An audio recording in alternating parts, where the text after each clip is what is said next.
Welcome back. Management quota సీట్ల భర్తీలో నిబంధనలు అతిక్రమించిన engineering కాలేజీలపై చర్యలకు ఉన్నత విద్యామండలి సిద్ధమవుతోంది. నిబంధనలు ఉల్లంఘించిన కాలేజీలకు నోటీసులు ఇచ్చిన ఉన్నత విద్యామండలి కాలేజీలు ఇచ్చిన వివరణలను కూడా పరిశీలిస్తోంది. పరిశీలన పూర్తి కాగానే అక్రమాలకు పాల్పడిన కాలేజీలపై చర్యలు తీసుకోనుంది. మేనేజ్మెంట్ కోటా సీట్ల భర్తీలో కొన్ని ఇంజనీరింగ్ కాలేజీలు నిబంధనలు ఉల్లంఘించినట్లు ఉన్నత విద్యామండలి గుర్తించింది.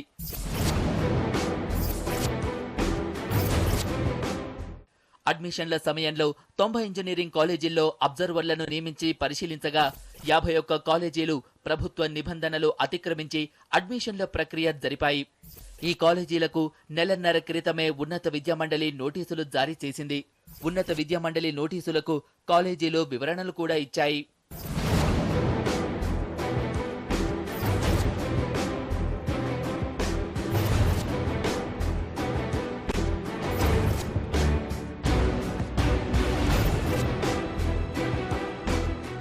నిబంధనలు ఉల్లంఘించిన కాలేజీలు పంపిన వివరణలు పరిశీలించేందుకు 4 సభ్యులతో ఓ కమిటీని కూడా ఏర్పాటు చేశారు. 2 రోజుల్లో ఈ కమిటీ తమ నివేదికను ఇవ్వనుంది.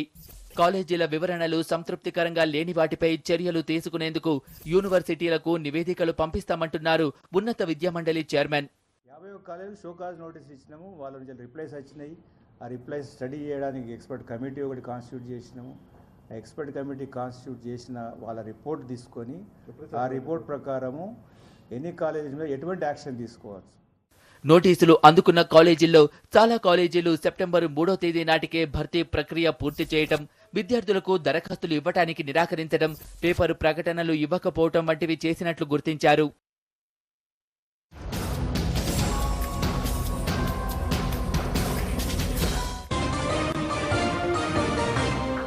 ఆలయం ప్రతిష్టను మంటగలిపారు. పవిత్రతను కాపాడాల్సిన అధికారులే తోటి ఉద్యోగులతో కలిసి అన్నదాన సత్రంలో మందు మాంసాహార విందుతో ఎంజాయ్ చేశారు.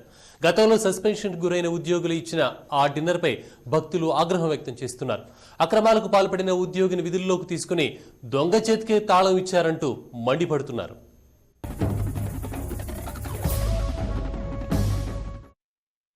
మాంసం మద్యంతో ఎంజాయ్ చేస్తున్న వీళ్లంతా దేవాదాయ శాఖ ఉద్యోగులు.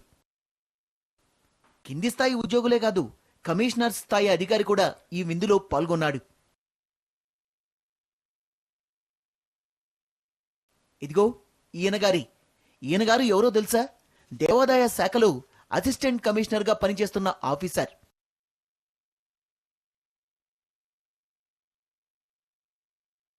ఈ డిన్నర్ జరిగింది కూడా ఎక్కడో దాబాలో కాదు, ఆలయం ఆధ్వర్యంలో నిర్వహించే పవిత్రమైన అన్నదాన సత్రంలో.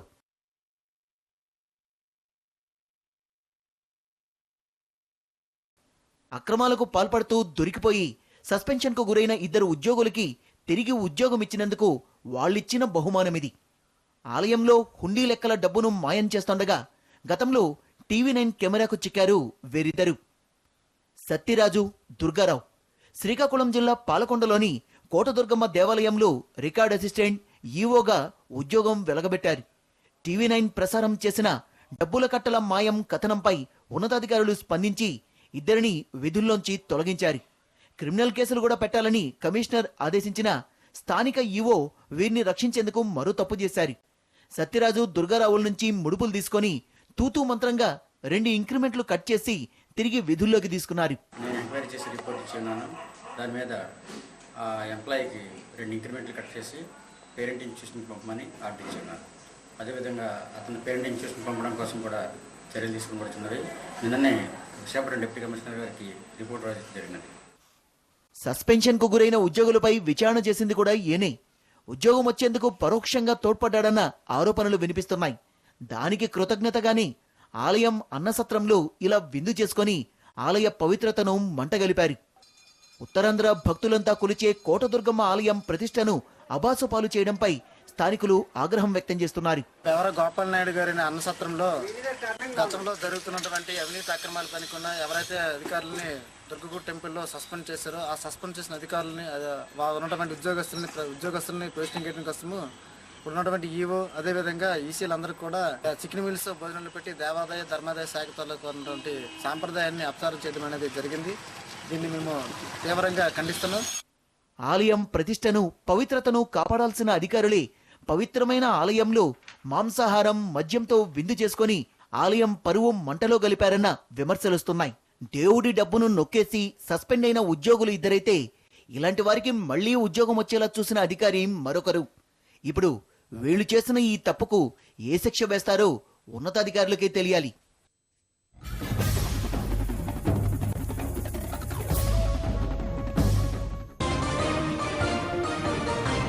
బొత్స వారింట పెళ్లి సందడి వివాదాలకు కేర్ ఆఫ్ అడ్రస్ గా మారింది. మంత్రి గారింట పెళ్లి సందడికి అధికారులు బాజా మోగించడంపై విమర్శలు చెలరేగుతున్నాయి. ఎన్నికల అఫిడవిట్ కంటే పెళ్లి ఖర్చే ఎక్కువగా ఉందని ప్రతిపక్షాలు ఆరోపణలు గుప్పిస్తున్నాయి.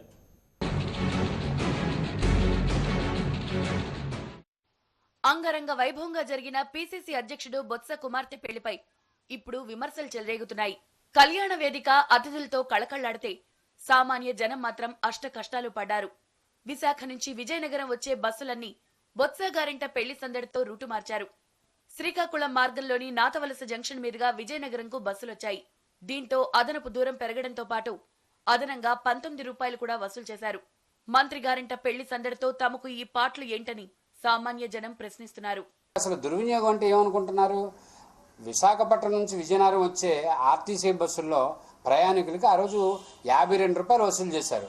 అది కూడా నాతవలస, భోగాపురం, డెంకావాడ మీదుగా విజయనగరం తీసుకొచ్చారు. మరి అది అధికార దుర్వినియోగం కాదా? ఇక మున్సిపల్ యంత్రాంగం, జిల్లా యంత్రాంగం అయితే అసలు గ్రామ సందర్శన ప్రతి శుక్రవారం జరిగేది. ఆ గ్రామ సందర్శన వాయిదా వేసి రెవెన్యూ యంత్రాంగం అంతా కార్డులు పంపకాల్లో ఉన్నారు. చుట్టూను పనిచేసే ప్రయత్నంలో ఉన్నప్పుడు ఇంకా అధికార దుర్వినియోగం కాదని ఎలా చెప్తారో అర్థం కావటం లేదు. వాస్తవాల్ని ఇంత పెద్ద కార్యక్రమం జరుపుతున్నప్పుడు ఎక్కడైనా పొరపాట్లు దొర్లుంటే మరి జరుగుండొచ్చు అని ఉంటే సత్యబాబు గారి తాలూకు స్థాయి పెరుగుండేది. అంతే తప్ప నేను అధికార దుర్వినియోగం చేయలేదు అని చెప్పడం హాస్యాస్పదమని లోక్సత్తా పార్టీ నుంచి మేము భావిస్తున్నాం.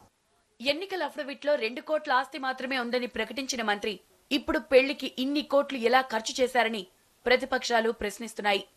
2009 పార్లమెంట్ ఎన్నికల్లో, అసెంబ్లీ ఎన్నికల్లో నామినేషన్తో పాటు ఒక అఫిడవిట్ ఫైల్ చేశారు.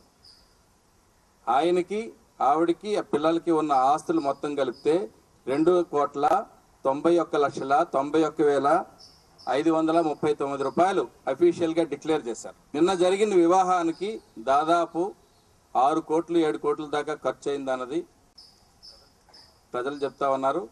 మేము ఒకటే అంటూ ఉన్నాం, మీరు ఏ విధంగా ఈ ఖర్చు పెట్టారని మేము అడుగుతా ఉన్నాం. ఎలా ఉందంటే ఒక పీసీసీ అధ్యక్షుడి ఇంట్లో పెళ్లిలా లేదు, ప్రభుత్వం ఇంట్లో పెళ్లిలాగే ఉంది.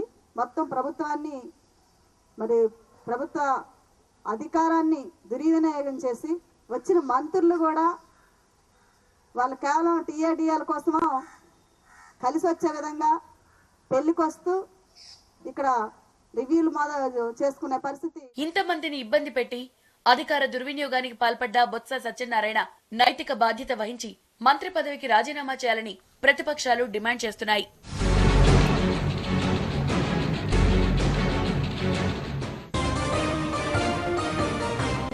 భారత క్రికెట్ మాజీ కెప్టెన్ మహమ్మద్ అజరుద్దీన్ కు ఊరట లభించింది. అజార్పై అమలులో ఉన్న జీవితకాల నిషేధాన్ని వెంటనే ఎత్తివేయాలని ఆంధ్రప్రదేశ్ హైకోర్టు ఆదేశాలు జారీ చేసింది.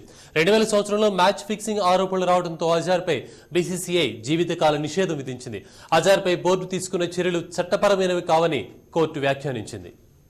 భారత మాజీ కెప్టెన్, హైదరాబాద్ మణికట్టు మాంత్రికుడు మహమ్మద్ అజరుద్దీన్ కు ఊరట లభించింది. గత 12 ఏళ్లుగా ఫిక్సింగ్ ఆరోపణలతో జీవితకాల నిషేధం ఎదుర్కొంటున్న అజర్పై బ్యాన్ ఎత్తివేయాలని ఆంధ్రప్రదేశ్ హైకోర్టు ఆదేశాలు జారీ చేసింది. అజర్పై నిషేధం ఆమోదించదగింది కాదని కోర్టు అభిప్రాయపడింది.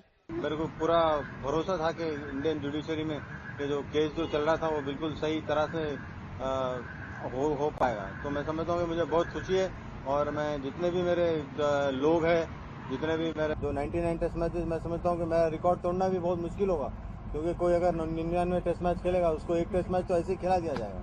नहीं, अभी मेरी बात कोई नहीं हुई, मेरी बात अभी कुछ भी नहीं हुई बीसीसीआई. ఏపీ హైకోర్టు తీర్పుపై ఆనందం వ్యక్తం చేశాడు అజరుద్దీన్. కెరియర్లో ఎప్పుడూ ఎలాంటి తప్పు చేయలేదని, బీసీసీఐతో కలిసి పనిచేసేందుకు సిద్ధంగా ఉన్నానని అన్నాడు. मैं कोई किसी के साथ में कोई लीगल एक्शन नहीं लूंगा. मैं बहुत खुश हूँ कि आज जो कोर्ट के फैसले से, और मैं जिस बोर्ड को जिस इंडिया को रिप्रेजेंट करा, जो जिस बोर्ड को रिप्रेजेंट करा, मैं उनके साथ में ऐसा कोई काम ऐसा करना नहीं चाहूँगा। मैं समझता हूँ कि बिल्कुल गलत बात होगी अगर मैं ऐसा करूँगा। I mean I am definitely interested in doing something in cricket which has always been my forte, which is what I was trained to when I was a kid. So I look forward to doing something in cricket. తనపై విధించిన నిషేధాన్ని ఎత్తివేయాలని పలుమార్లు మాజీ captain బోర్డుకు విన్నవించినా పట్టించుకోలేదు. 2009లో ఎంపీగా ఎన్నికైన తర్వాత కూడా బీసీసీఐకి అప్పీల్ చేసుకోగా తిరస్కరించింది. దీనిపై ఆంధ్ర హైకోర్టులో అజర్ సవాల్ చేయగా అతనికి అనుకూలంగా తీర్పు వెల్లడించింది. The appeal was allowed.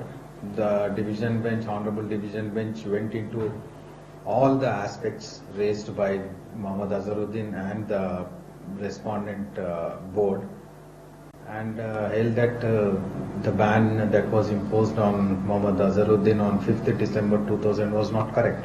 High court తీర్పుపై బీసీసీఐ ఆచితూచి స్పందించింది. కోర్టు తీర్పు కాపీని బోర్డు లీగల్ కమిటీ పరిశీలిస్తుందని, దాని తర్వాతే ఒక నిర్ణయం తీసుకుంటామని ఐపీఎల్ చైర్మన్ राजीव शुक्ला చెప్పాడు.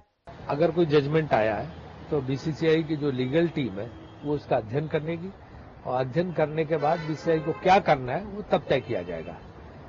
बीसीसीआई प्रेसिडेंट जो है इस मामले में उनकी भी यही ओपिनियन है कि जो कोई जजमेंट अगर है तो उसको पहले लीगल टीम को एनालाइज करने दो. एनालाइज करने के बाद ही उस पर कोई टिप्पणी हम कर सकते हैं. अभी बिना जजमेंट को देखे हमारा कोई टिप्पणी करना उचित नहीं है. 2000లో ఫిక్సింగ్ ఆరోపణలతో జీవితకాల నిషేధానికి గురైన అజర్ కు 12 ఏళ్ల తర్వాత రిలీఫ్ దొరికింది. అజర్ కెరియర్లో 99 టెస్ట్ మ్యాచ్లు ఆడాడు. ఈ నిర్ణయంపై బీసీసీఐ సానుకూలంగా స్పందించే అవకాశాలు కనిపిస్తుండటంతో త్వరలోనే బోర్డులో కీలక పాత్ర పోషిస్తాడేమో వేచి చూడాలి. ఇవి ఈ బులెటిన్ విశేషాలు. తిరిగి రేపు మధ్యాహ్నం 1:30 న్యూస్ బులెటిన్లో మళ్ళీ కలుసుకుందాం. అంతవరకు చూస్తూనే ఉండండి టీవీ 1.